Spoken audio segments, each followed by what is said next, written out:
ပြည်ရင်းသတင်းတပုတ်အနေနဲ့ကတော့ရန်ကုန်တိုင်းမှာစစ်ကောင်စီတပ်ကရခိုင်လူငယ်တွေကိုစစ်မှုထမ်းစေခိုင်းဖို့အတွက်ပြစ်မှတ်ထားဖမ်းဆီးမှုတွေပိုလုပ်လာတယ်လို့သိရပါတယ်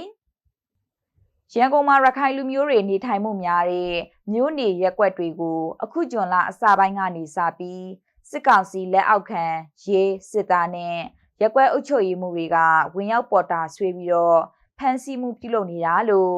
ရန်ကုန်တိုင်းရွှေပြည်သာမြို့နယ်ကဒေသခံအမျိုးသားတယောက်ကနရင်းစရာကိုပြောပါတယ်။အခုနောက်ပိုင်းရန်ကုန်ရောက်ရခိုင်တွေကိုဝင်ဖမ်းဆီးတာတွေများလာပြီးအုပ်စုလိုက်အဖမ်းခံရတာတွေများနေတယ်လို့ရန်ကုန်ဒေသခံတွေကပြောပါတယ်။စစ်ကောင်စီဟာအခုနောက်ပိုင်းရခိုင်ကပွဲစားတွေနဲ့ရောက်ရှိလာတဲ့မက်ပုံဒီမရှိသူတွေ